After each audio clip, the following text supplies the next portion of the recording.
في برنامج جدة اليوم.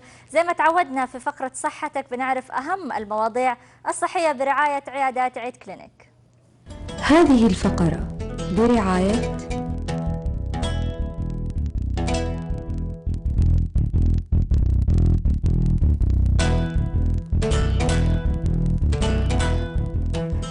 مشاهدينا اليوم في طبعا فقرة صحتك حنتكلم عن موضوع يمكن الكثير من الناس بيعاني منه، هو موضوع الشخير. خلينا نعرف أكثر عنه مع الدكتور أحمد خليفة، استشاري الأنف والأذن والحنجرة وتجميل الأنف بعيادات عيد كلينيك. أهلا وسهلا فيك. أهلا بك أستاذة رولا، وأهلا بالسادة المشاهدين الأعزاء.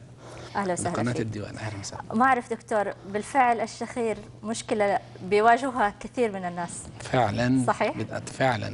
طيب خلينا نرجع كده للأسباب، خصوصا الزوجات يعني. وأنا كنت حقول يعني صحيح. طيب لو رجعنا شوية للخلف وعرفنا من البداية والأساس إيش هي أسباب الشخير؟ بالضبط، ببساطة شديدة أسباب الشخير بنقسمها بالنسبة للفئة العمرية. بالنسبة للأطفال بتبقى غالبا اللحمية، تضخم لحمية خلف الأنف، وتضخم اللوزات الطبيعي أو نتيجة التهابات متكررة. أما بقى في الكبار فهو الشخير ببساطة شديدة جدا هو التنفس بصوت عالي. ده بيجي نتيجة انسدادات أو ضيق في مجرى التنفس. مجرى التنفس بيبدأ من الأنف فوق، ثم البلعوم الأنفي، ثم البلعوم الفمي، ثم البلعوم السفلي اللي هو فوق منطقة الأحبال الصوتية في الحنجرة. أي انسداد على هذا المستوى بيسبب الشخير. نقطة تانية، بعد سن ال40 سنة بيحصل ترهل، ويمكن قبل كده كمان بيحصل ترهل في شراع الحنك. شراع الحنك الرخو ده عبارة عن عضلات. العضلات دي بيحصل لها ارتخاء، وكذلك أيضا منطقة اللهاة بيحصل لها تمدد شوية عند بعض الناس. في ناس بيبقى عندهم حجم اللسان كبير، طبيعة دي طبيعتهم كده، حجم اللسان، حجم اللوزات كبير. كل الأسباب دي بتسبب ضيق وانسداد في مجرى التنفس، فيبتدي الهواء يمشي بسرعة عالية، زي فكرة نفاس الطيارة، بيبقى واسع من قدام وضيق من ورا، فالهواء يمشي بسرعة عالية، يبتدي يحصل فايبريشن أو ارتعاش في العضلات دي، يبتدي يحصل الصوت ده. في أسباب تانية في ضيق مدخل الحنجرة، برضو دي بتبقى أسباب أخرى. بالنسبة للفك السفلي، برضو في ناس عندها الفك السفلي بيبقى صغير شوية، ده برضو بيأثر. كل الأسباب دي، اللي أهم من ده كله السمنة. السمنة بتمثل 70% من أسباب الشخير. السمنة والرقبة القصيرة. لما بيجي لي المريض بقول له يعني أنا في حاجات هعملها لك، وفي حاجات لازم أنت تبذل جهد فيها، انك انت لازم تخس. لان لو عملت لك الحاجات دي هتحس بتحسن جزئي. يعني لو سدت لك الانسداد على مستوى الانف، او عملنا زي ما هشرح لحضرتك بالجهاز الجديد اللي عندنا في عيد كلينيك، اللي هو الجهاز اللي بيشتغل بدون جراحه، بدون تخدير كامل، بدون الم. بنعمل بناء على الاسباب بنبتدي نعمل طريقه العلاج. طيب وبالنسبة للناس اللي بتقول يعني ما بتشخر، بس بيجيها لما بتكون مرهقة أو مثلا تعبانة بنلاقي صوت شخير. ما هو ده نتيجة ارتخاء العضلات، لأن أثناء النوم أساسا بيحصل ارتخاء في العضلات. يعني هل التعب والإرهاق يعتبر من الأسباب؟ بالظبط، لأنه بيعمل ارتخاء في العضلات زايد، فيحصل زي الكولابس أو انطباق الأنسجة في الزور على بعضها، يبتدي الإنسان يشخر. وفي شخير بطريقتين، في شخير والمريض قافل فمه، صحيح، في واحد، وفي شخير ومريض فاتح فمه. سيمفونيات دي بتفرق لنا احنا كاطباء. اللي بيبقى قافل فمه بيبقى غالبا الانف ما فيهاش حاجه، بيبقى هو عنده ترهل في شراع الحنك وكبر اللهاء او اللسان زي ما قلت لحضرتك. اللي بيشخر هو فاتح الفم بيبقى غالبا عنده مش قادر ياخد النفس من الفم. والعيان ده يجي يقول لي يا دكتور انا بقوم الصبح ريقي ناشف جدا، صحيح، مفيش حاسس ان. وبعدين بتخش بقى في ظاهره اللي هي توقف التنفس الليلي. هي دي بقى المشكله بقى بتاعت الشخير. يعني في ناس بيشخروا بدون ظاهره توقف التنفس الليلي، وفي ناس بيشخروا بظاهره توقف التنفس الليلي. ايش هي ظاهره التنفس؟ ظاهره توقف دي الزوجات اللي بيقولها لي برضه، تقول لي نفسه الاحظه الاقي نفسه وقف وفجاه مره واحده راح خد نفس عميق، أيوة. او قام من النوم بفزع. ايوه. دي بتبقى ليها مشاكل اخطر على القلب وعلى حاجات تانية. فدي احنا مش عايزين، المساله مش مساله بس شخير وازعاج، لا ده كمان في خوف على صحه المريض، سلامه قلبه، على حياته نفسها. سجلت حالات خطيره. مش عايزين طبعا نخوف الناس، لكن احنا بنقول ان العلاج بقى سهل وبسيط جدا بالتقدم العلمي وبالاجهزه الحديثه. بقى في ايدنا موضوع بسيط جدا جدا، بشرط فقد الوزن. يعني النقطه دي بعيده عليها، لان بيجي لي مثلا انسان بدين جدا ويقول لي لا انا مش هقدر اخس. اقول له يبقى التحسن هيبقى جزئي، مش هقدر، ما حيكون. هيبقى جزئي. احنا بنقسمها كده، يعني مثلا الانف 30%، اللي في الفم اللوز وشراع الحنك وسائد اللوزات 30%، ادي 60%. الوزن يكمل بقيه ال 40%. طب سبب اختلاف الاصوات في الشخير، هل هي راجعه لشيء معين ولا لا؟ لا، اللي بيبقى عنده انسداد اكتر بيبقى صوت اعلى، اللي عنده انسداد اكتر بيبقى صوت اعلى. يعني كل شخص بيختلف لحن على حسب الدرجه. في درجات.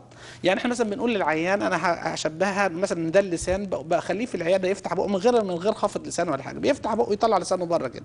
المفروض الطبيعي ان هو يبقى في مسافه ما بين شراع الحنك ده واللسان دي. المسافه دي العلماء قسموها ل4 درجات، 1 2 3 4. فلما بيفتح بقه ويقول وهو صاحي قاعد على الكرسي والاقي المسافه قافله، خلاص يبقى ده عنده واضح. مشكله في شراع الحنك.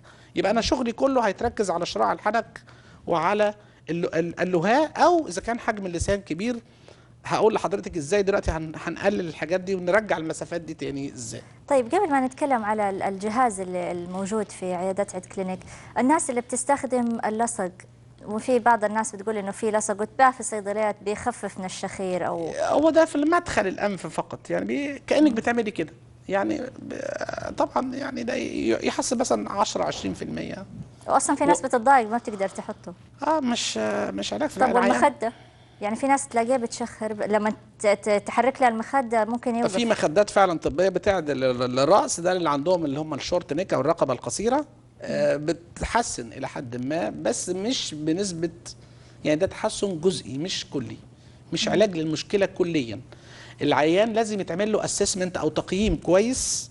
عندي في العياده بعمل له منظار وبيتفرج معايا على عندي مونيتور برضو زي عندكم، بيتفرج معايا، بعمل له رحله جوه الانف، بعمل له رحله في الفم، وساعات اعمل له منظار لمنطقه اعلى الحنجره، واخليه قول له قلد يعني اعمل نفسك بتشخر. أيوة. واشوف المنطقه هتقفل ولا لا. صحيح. وبيبقى شايفها على المونيتور قدام.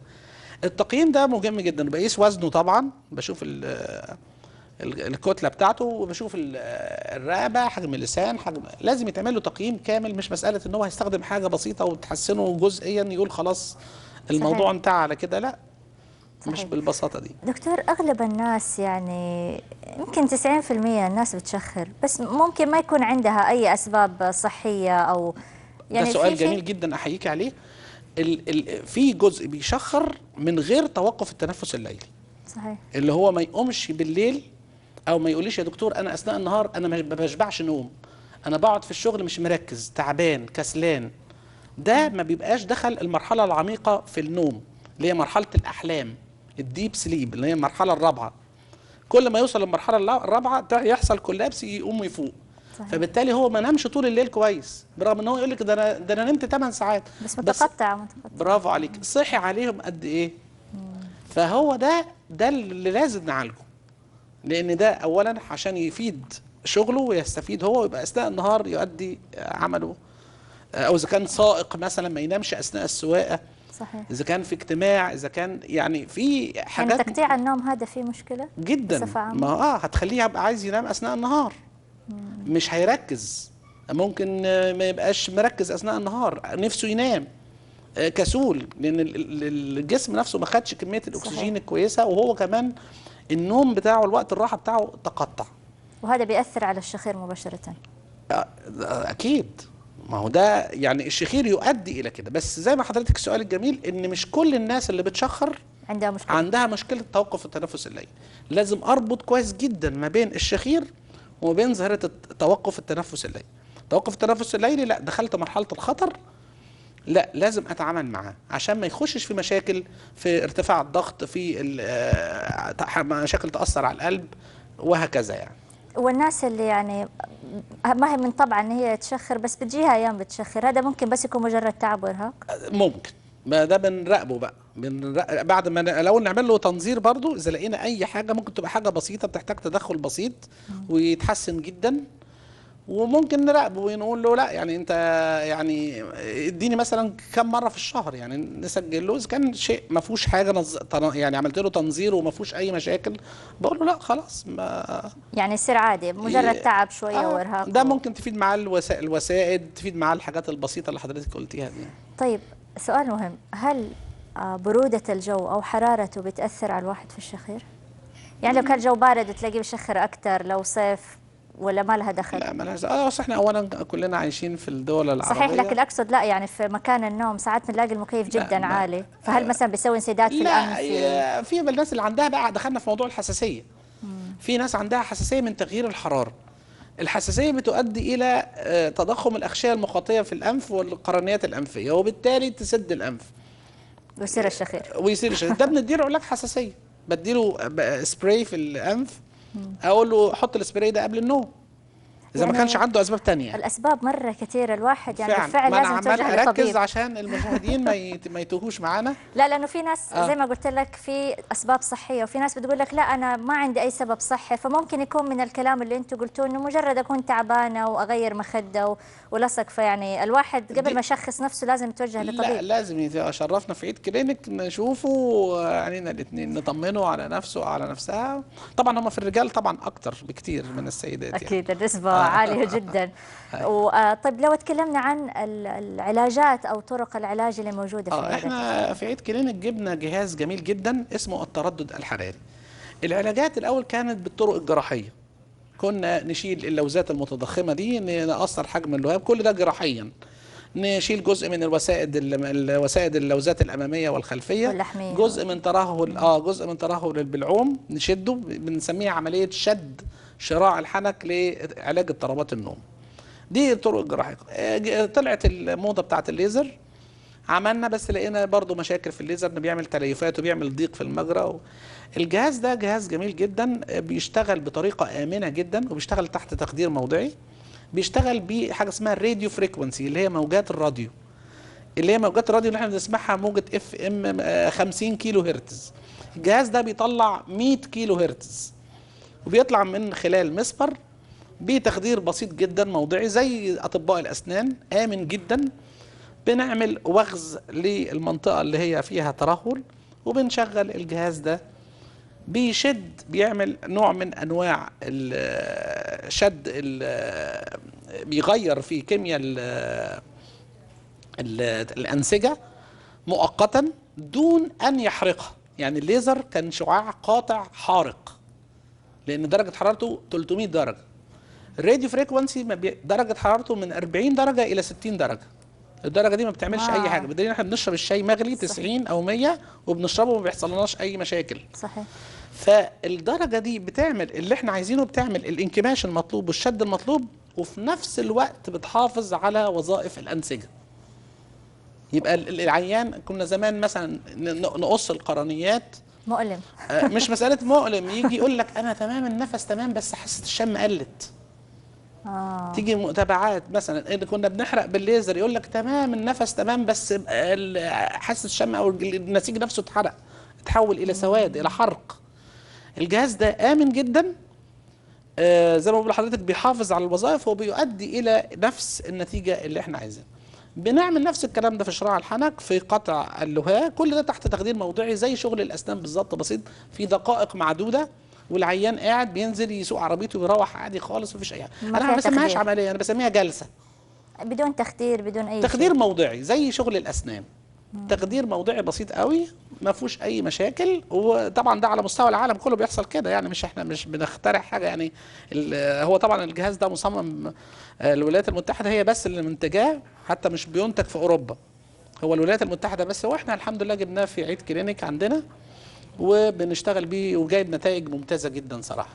كيف اقبال يعني الناس على الجهاز ده؟ يمكن كانت الناس أول تخاف إنها تروح لدكتور عشان موضوع العملية، ما هي سهلة صراحة لما كانت عملية جراحية، بيتخوف يقول لك هذا كله عشان أبطل شخير، خلاص روحوا ناموا في غرفة ثانية ولا أنا أنام في غرفة ثانية. بالظبط. ونقطة تانية، في ناس بتخاف من التخدير، صحيح. وفي ناس تانية ممنوع عليها التخدير. الناس الأوبيز قوي اللي هم الأوفر ويت قوي اللي هم البدناء جدا، الناس اللي عندهم مشاكل، واحد عامل دعامة في القلب، عامل، لأن ده معظم الشخير بيبدأ 40 50، بعد ال 50 يزيد، كل ما يزيد السن يزيد أكتر.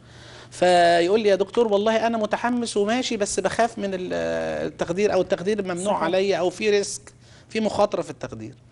فده صراحة حل مشكلة كبيرة جدا جدا في الموضوع ده.